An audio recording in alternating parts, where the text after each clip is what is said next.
Have you ever won an argument, only to feel like you've lost something far more important? Your peace. Maybe it was in an endless meeting where you successfully defended your point, but left feeling empty and exhausted. Or perhaps it was during a tense family dinner, or in a late-night text chain where every word you typed to explain, to justify, felt like you were just building another wall for your own prison. We live in a world that celebrates the loudest voice. We're taught to set the record straight, to clear the air, to ensure our story is heard and understood. But what if I told you that the greatest, most profound power you possess isn't found in any word you can speak? What if the most persuasive response, the most confident action, and the surest path to reclaiming control of your life, lies in deliberate silence? This isn't the silence of defeat or passivity. This is the silence of strategy, of discipline, of someone who knows their own value so deeply that they don't require external validation. Over the next 40 minutes, we're not just going to skim the surface of a few life hacks. We are going on a deep journey together. We will explore the thousand-year-old wisdom of Stoic philosophers like Marcus Aurelius and Seneca, who mastered the art of inner stillness amidst chaos. And we will merge that ancient wisdom with incredible discoveries from modern neuroscience and psychology, to show you how silence literally changes your brain, calms your nervous system, and rebuilds your sense of self. This is not a video about how to win arguments. This is a video about how to stop fighting battles that aren't worth your peace. This is your manual for building an inner fortress, an unshakable place of peace. Get ready, because you are about to learn why your silence is your greatest superpower. Truth number 1, seeking closure is a betrayal of your own peace. Let's begin with one of the most painful and universal human experiences, the craving for closure. Maybe it was after a long-term relationship ended abruptly, leaving you in a void of unanswered questions. Maybe a close friend suddenly ghosted you, and their silence was more deafening than any accusation. Or perhaps you were let go from a job unfairly, and you're haunted by the thought that if you could just have one final conversation, one logical explanation, then you could truly move on. This feeling is completely natural. We are meaning-seeking creatures. We crave stories with a beginning, middle, and end. We believe a final explanation will be the painkiller, the key that unlocks the door to the next chapter of our lives. But Stoicism, backed by modern psychology, offers a harder, more liberating truth: chasing closure from someone who has already hurt you doesn't lead to peace. Instead, it is the most subtle form of self-betrayal. Every text you send, every call you make, every time you mentally rehearse the what-if conversation, you aren't really seeking answers. You are implicitly handing over your power. You are saying to them, and more importantly, to yourself, my inner peace, my ability to heal, and my sense of wholeness do not belong to me. They are in your hands. Please give them back. This is a dangerous psychological trap. We think we need information. Why, what were you thinking, what did I do wrong? But what we're really seeking is validation. We want our pain to be acknowledged. We want to hear them say that we mattered, that what happened tortures them, too. In essence, we are asking the person who capsized our boat to row out and save us. The Stoic philosopher Epictetus said it bluntly: men are disturbed not by things, but by the views which they take of them. The fact that you were left or treated unfairly is an event. The belief that you need their permission to heal is a view that is imprisoning you. Consider this biologically. When you are in a state of constantly pleading, waiting, and hoping for a response, your nervous system is on high alert. Your body doesn't distinguish between the threat of a tiger and the threat of a loved one's silence.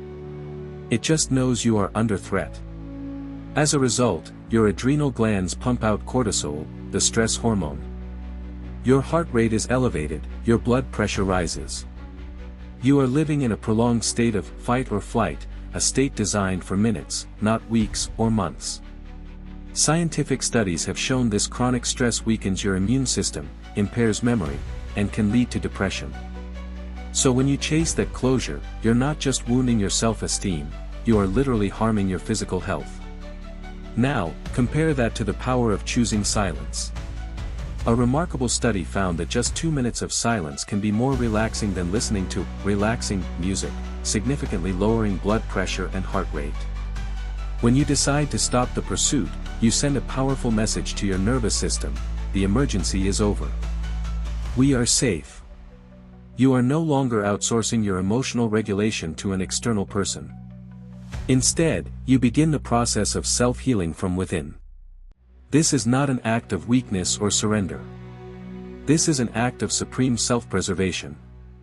You are becoming your own healer, instead of begging the one who inflicted the wound to apply the bandage. The great Roman emperor and Stoic philosopher, Marcus Aurelius, wrote in his private meditations, "You have power over your mind, not outside events. Realize this, and you will find strength." Redefining closure is the practice of this advice. Real closure isn't a conversation where all questions are answered. It's a unilateral decision you make. It's the moment you stop asking, "Why did they do this?" and start asking, "What will I do now?"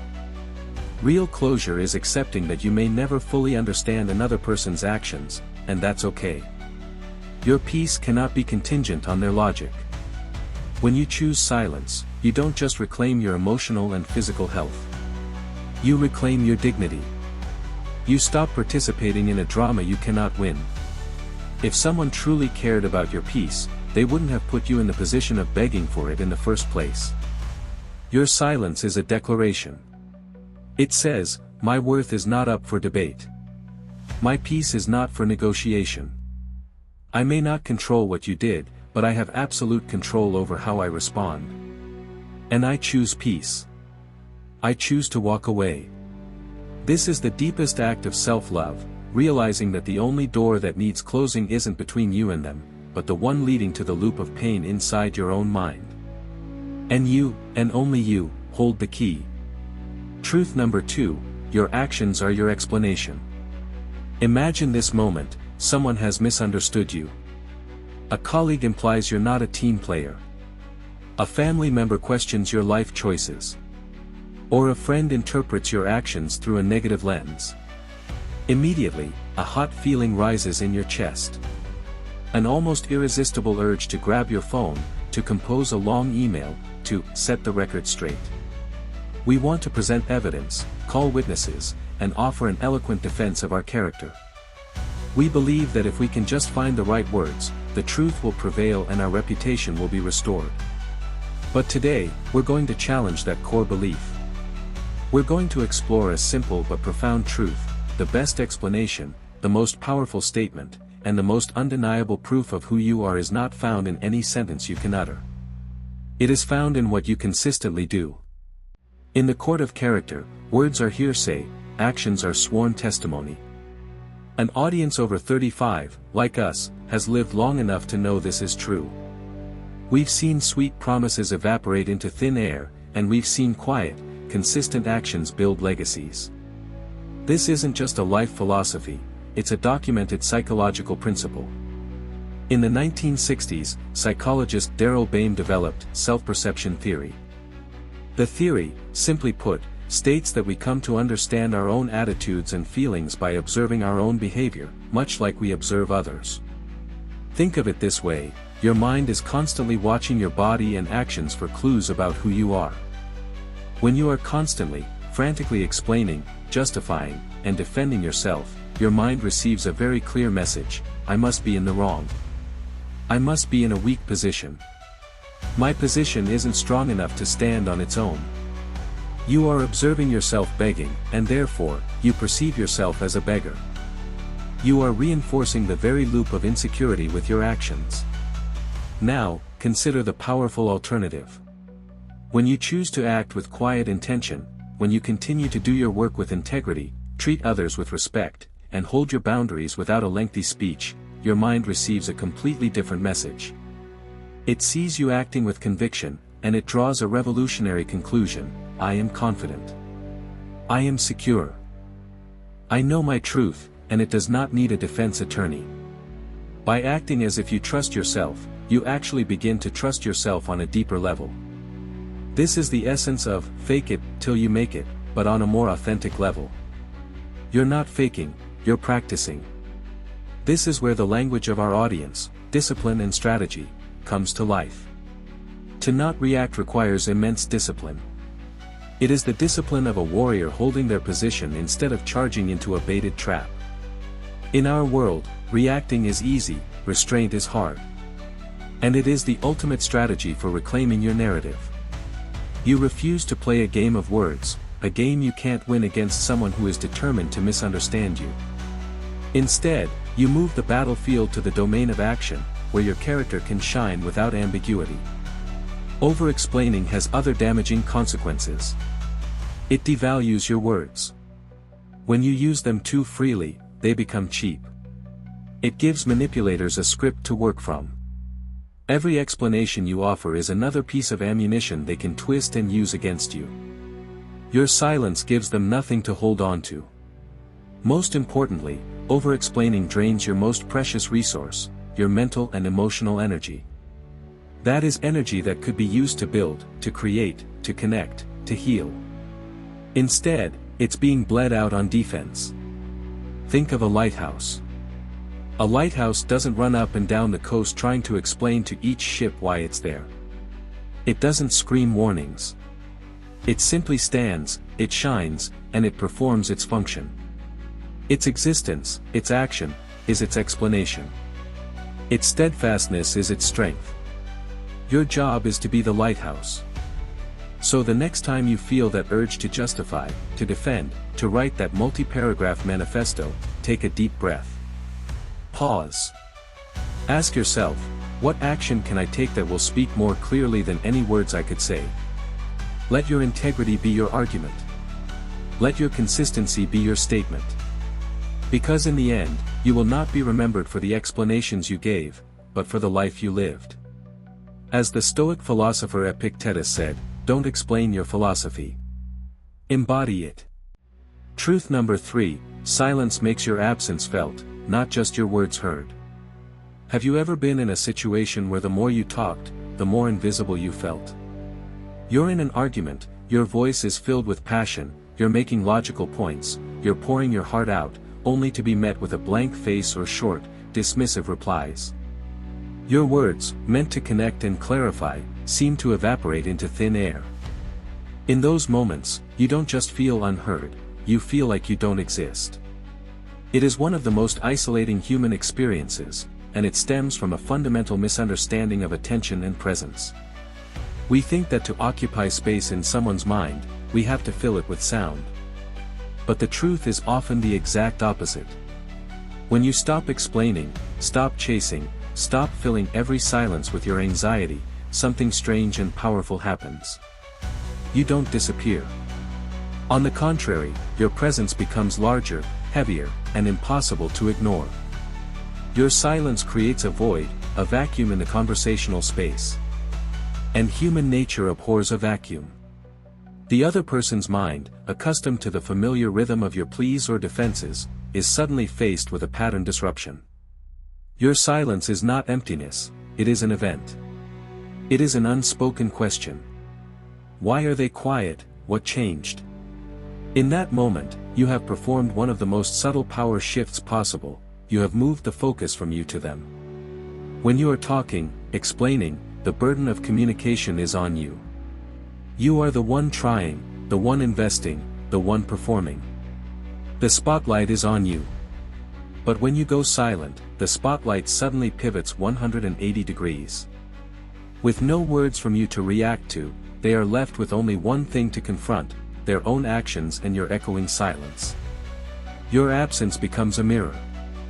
They are forced to look into it and deal with what they see, perhaps their own disrespect, their own indifference, or their own injustice. This is something our audience understands deeply.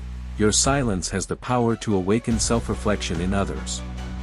Think of it as the difference between knocking on a door and walking away from it. As long as you are knocking, gently or pounding, the person inside is in control. They can choose to ignore you, tell you to go away, or open the door. But in every scenario, you are on the outside, waiting for their permission. The moment you turn and walk away in silence, the entire dynamic changes.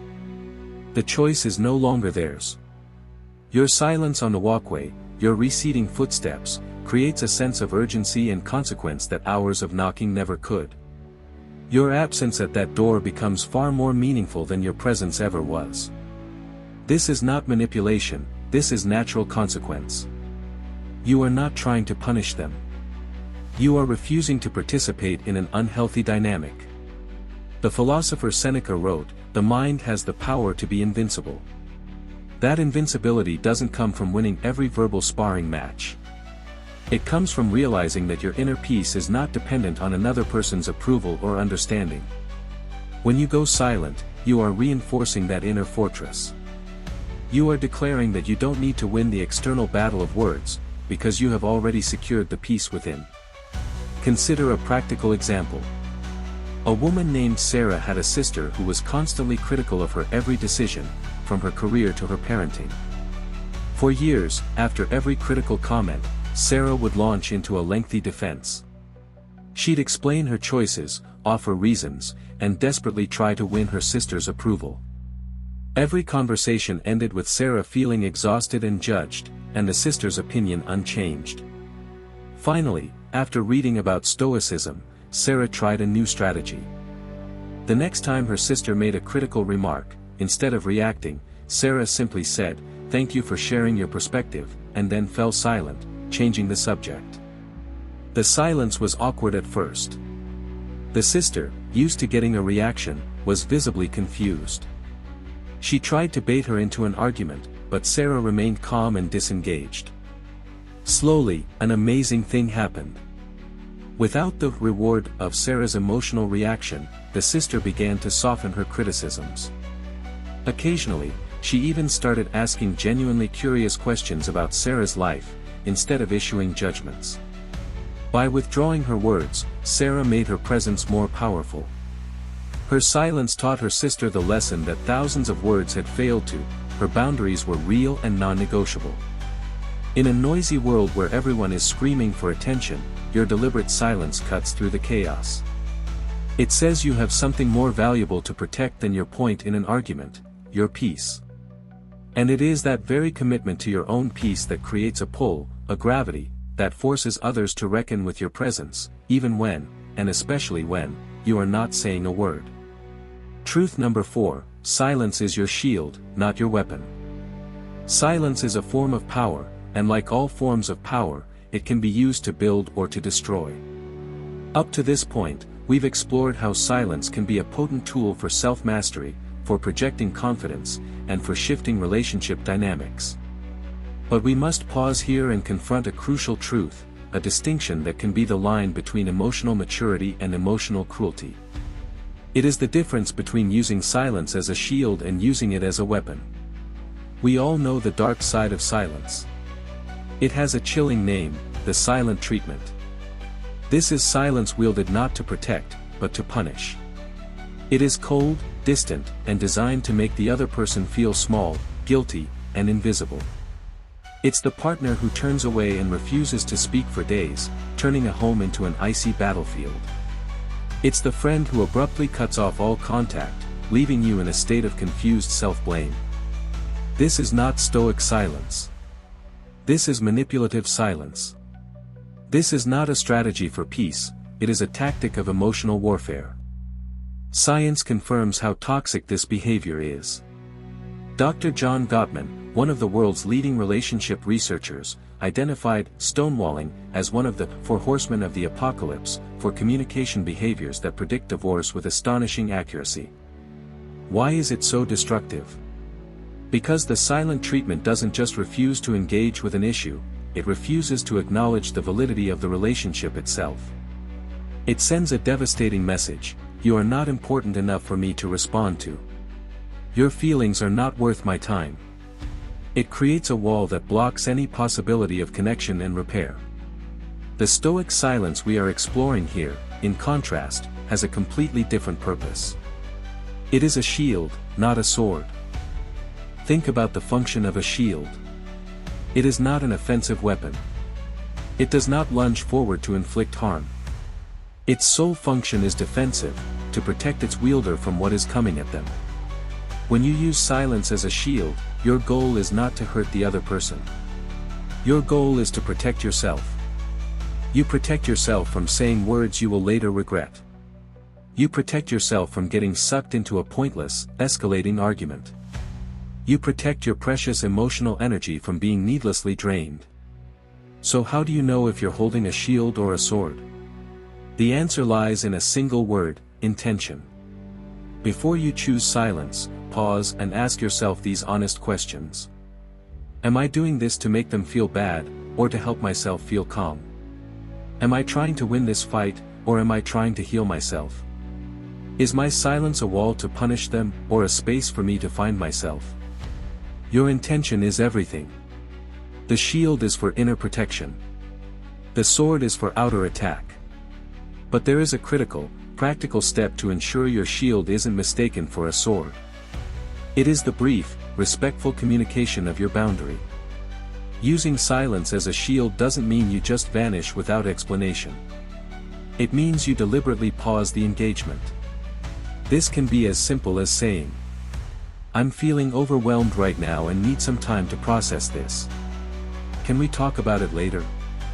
I don't think I have the emotional energy to discuss this productively right now. I need to step away. Your perspective is important to me, and I want to give it the attention it deserves. I can't do that at this moment. Let's pause this conversation." Do you see the difference? This one small act of communication changes everything. It's not a cold stone wall, it's a gently closed door with a promise to reopen it. It tells the other person, "I respect you, but I must also respect myself." It transforms a potentially aggressive act into a clear and healthy act of self-care. True Stoic strength isn't learning how to punish others with silence. It's having the wisdom and discipline to use it to protect your most valuable asset, your inner peace. It's choosing to be the guardian of your own well-being, not the jailer of someone else's misery. When you learn to wield this shield skillfully, you will find you not only protect yourself, but you also create the space for healthier dialogues in the future, built on mutual respect, not fear. Truth number 5, in silence, you hear the real truth, your own. We live in an age of constant noise. And I'm not just talking about the traffic outside your window or the incessant pings from your phone. I'm talking about a deeper, more invasive noise. It's the noise of other people's opinions, of society's expectations, of the endless stream of curated perfection on social media, and perhaps, loudest of all, the noise of our own anxious, insecure internal dialogue. This noise is like a body of water that is constantly being stirred up, making it impossible to see the bottom. In that chaos, we lose our internal compass. We forget what our own authentic voice sounds like, and we start to mistake it for the echo of other voices. Silence, in this context, is not an emptiness. It is a deliberate act of rebellion. It is the decision to stop stirring the water. When you choose silence, when you turn off the notifications, step away from the debate, and allow yourself to simply be with your own thoughts without judgment, something miraculous happens. The sediment of fear, of fleeting anger, of external pressure, begins to slowly settle. And for the first time in a long time, the water becomes clear. You can see right through it. In that stillness, you don't find nothingness. You find the truth. Your own truth. This isn't just a poetic metaphor. Neuroscience is beginning to uncover what ancient sages have known for ages. In a groundbreaking study, scientists discovered that periods of silence can actually promote the growth of new cells in the brain's hippocampus. The hippocampus is a critical region associated with learning, memory, and emotional regulation. Pause and let that sink in. When you choose silence, you are not just quieting the noise, you are, in a very real sense, helping to regenerate and rebuild the very parts of your brain responsible for your emotional equilibrium and your ability to learn. You are creating the biological environment inside yourself for wisdom to flourish. In this sacred, quiet space, you begin to differentiate between the signals inside you. You learn to recognize the difference between the pandering voice of the ego, which craves validation, and the quiet voice of your principles, which seeks only integrity. You can tell the difference between the sting of a bruised pride and a genuine threat to your dignity. You can feel the difference between a fleeting, reactive impulse and a considered response that comes from your deepest center. This is where you find your compass.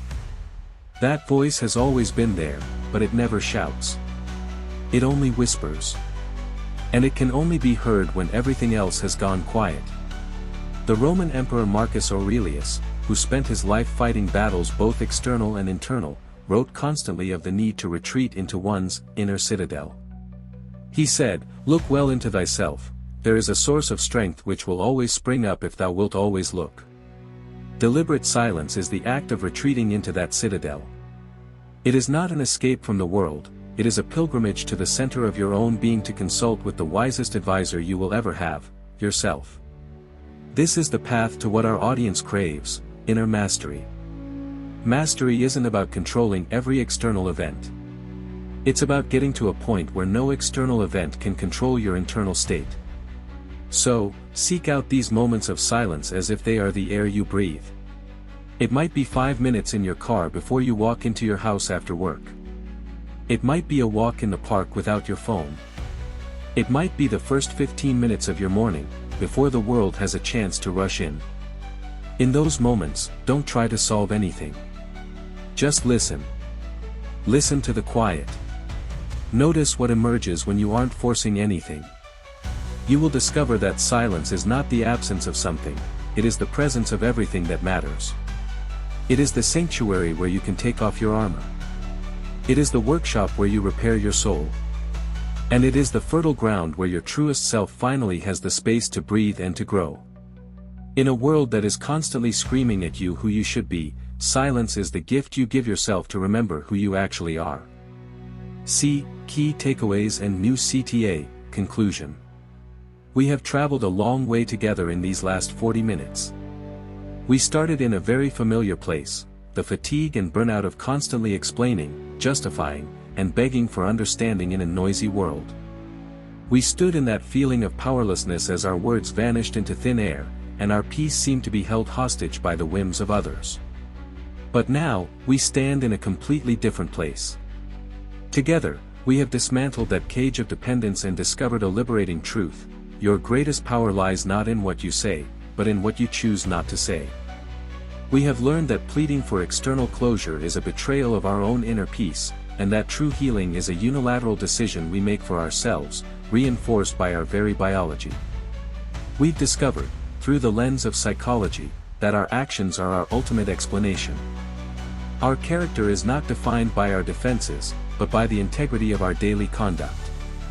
We've witnessed the powerful paradox that when we withdraw our words, our presence becomes heavier, forcing the world to reckon with our absence and reflect on its own actions. Most importantly, we have drawn a clear and responsible line in the sand. We have learned to distinguish the Stoic silence, a shield used to protect inner peace, from the silent treatment, a toxic weapon used to inflict pain. And finally, we journeyed together into the inner citadel, the deepest part of our being, and realized that when all the noise of the external world settles, we can finally hear the only truth that really matters, our own, whispered from our innate, inner wisdom. This path is not easy. Choosing silence when every cell in your body is screaming to react is one of the hardest practices of discipline there is. There will be times you fail. There will be times you fall back into the old trap of over-explaining. That's okay. This is a practice, not a perfection. It's like building a muscle. You don't go to the gym once and expect to be strong. You don't practice silence once and achieve eternal peace. You show up every day. You make small choices. You choose not to send that text. You choose to take a deep breath instead of a verbal jab. You choose a silent walk over a pointless conversation. Each of these small choices is a rep for your soul. Each time, your inner fortress gets a little bit stronger. Silence is not about disengaging from the world. It is about engaging with the world more wisely. It's about conserving your energy for the battles that truly matter, for the people who truly listen, and for the projects that truly deserve your soul. It is the ultimate declaration of autonomy, a reminder that you are the sovereign of your own inner kingdom. And now, I want to issue this challenge to you. Wisdom is only useful when it is applied. So, I want you to make a commitment right now. This week, there will be one situation where you will choose strategic silence over endless explanation. Maybe it's with a colleague, a family member, or even with the critical voice inside your own head. Share that commitment in the comments below. Tell us where you are going to apply this power. Writing it down makes it real. If today's journey has brought you value, if it has lit a spark of awareness, help us spread this message by hitting the like and subscribe buttons. You're not just supporting us, you're joining a community of people on this same path to a deeper, more self-directed life. And our journey doesn't stop here. If you're ready to learn how to apply this inner peace when dealing with the most difficult people in your life, check out our next video waiting for you on the end screen. We'll explore Stoic strategies for dealing with other people's chaos without losing your own calm. Thank you for your valuable time and attention. Remember, in a world that constantly demands your voice, your deliberate silence is your most powerful response. Walk in peace. I'll see you there.